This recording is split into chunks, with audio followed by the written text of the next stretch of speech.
This is not at all what I was supposed to do. The first time I had a katsu curry, I was working in London. Okay, so this is what real cooking is. It's a bit messy, right? Good.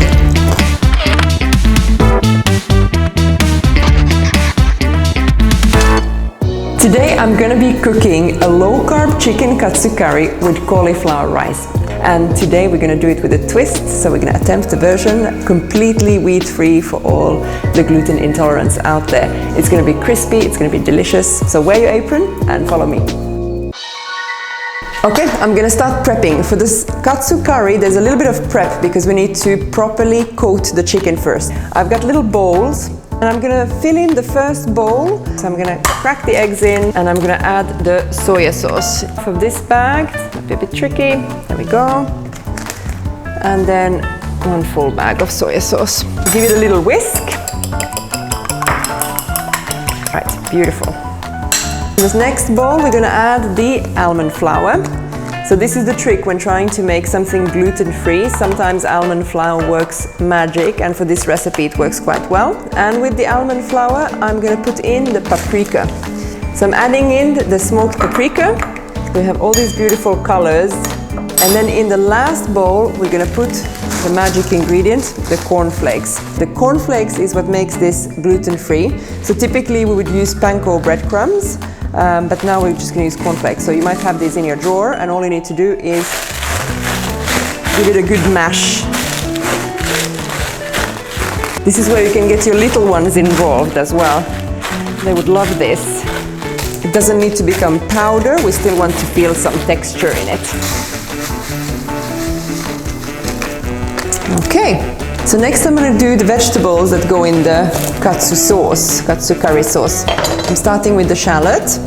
So we'll peel the shallot and then chop it really finely. All right, so this is the shallot done. And then lastly, we've got the carrot. So for the carrot, we're going to use half of it for ribbons as a little side salad, and the other half we'll use it grated in the sauce to add to that nice sweetness that the katsu curry tends to have. So the first level of peel I'll discard, and then these ribbons I'll use as a garnish. Okay, so now the rest of this carrot we'll just grate using a box grater.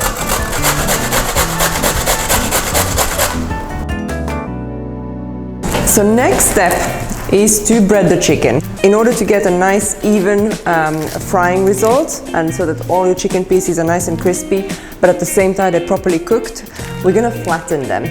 So I'm gonna put them here.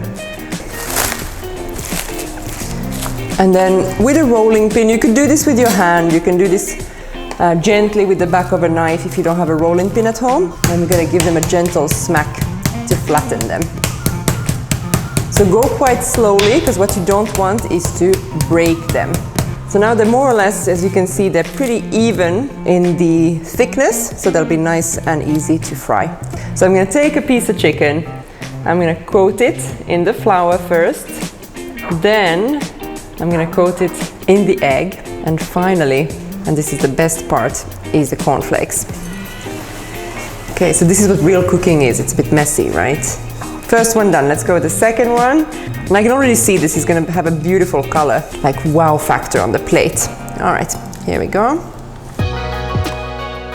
So next step is the actual katsu curry sauce. So I'm gonna add some oil in my pan, and then we're gonna fry the shallots and the carrots. All right, so I'm gonna add the shallots, the grated carrots, and the ginger garlic paste. Cook for 3 minutes and give it a good stir. Then you add the curry powder, turmeric, sugar, and stock cube. So chicken stock cube, which is gluten-free. I'm using cornstarch, I'm gonna add it in the water. Give everything a good stir. So now I'm gonna let it simmer for about 5 minutes, and now goes in the soya sauce. I don't know about your kitchen, but my kitchen has a pretty good katsu curry smell going on. I love cauliflower rice. It's super nutritious and it's such a nice alternative to normal rice. So sometimes you just want to have it, and It's super easy to make. There's 3 options you have. So I've taken out my food processor because I like things really fast. You could also use your box grater. This way you can more manipulate the size of the grains that you're going to get. Or if you're skilled with your knife and have a good knife, you could actually just do it with your knife, depending on how much cauliflower you have. So I'm going to blitz mine in the food processor.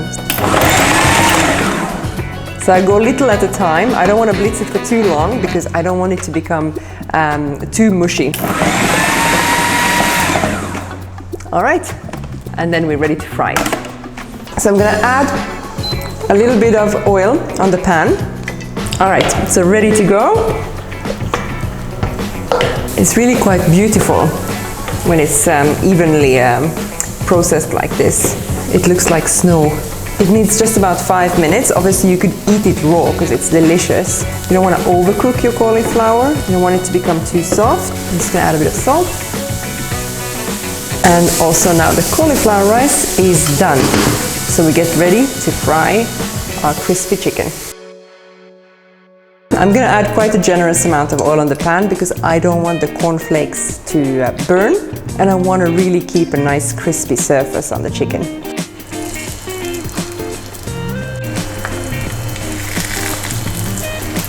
So when you're frying coated chicken or coated fish, for example, the trick is really to monitor closely, not to go too high in the temperature because you don't want the coating to burn. So once you put them in, just leave them, then monitor. After a minute, you can reduce the heat. So I'm going to reduce the heat now so they don't burn too fast. So I'm frying them about 4 minutes per side, but I'm going really slowly because I want my coating to be nice and golden. So let's see what we have. Look at this, gorgeous. If you wanted to change from the chicken and do it something else, like vegetarian versions, you could do it with tofu, or you could do it with aubergine slices. I remember the first time I had a katsu curry, I was working in London, and it was in the South Bank Yo Sushi that opened at the time, and we all went there for lunch, and that was like such a treat to have the katsu curry. Growing up in Finland in the 80s and 90s, the Japanese food scene was kind of like in existence, so it was my first real experience in eating Japanese food. So we've got a little side salad of baby spinach, which I've rinsed, and then our beautiful carrot ribbons. We're going to keep this again completely plain, add a little bit of sesame seeds on top. All right, the chicken is ready. It's got a beautiful brown, crispy, gorgeous color, and I've prepared a plate here with a bit of kitchen towel just to remove the excess oil. So I'm going to switch off my pan and carefully, not to disturb the coating, place them on this plate, and the kitchen paper is going to absorb any excess oil. We let them stand here for a minute, and now we're ready to plate. So I'm going to slice the chicken beautifully for plating. So I'm going to go with a nice sharp knife here. So I'm going to start by putting on my cauliflower rice. I'm going to pour some of the sauce around it. The chicken on top. We've got a little side salad. I'm going to plate it here. And there we go. And now we're ready for dinner. I don't know about you, but I can't wait to dig into this crispy chicken. So I'm going to give it a try now. And if you like these kinds of easy Japanese style recipes, you'll find more of them just here. But for now, bon appétit!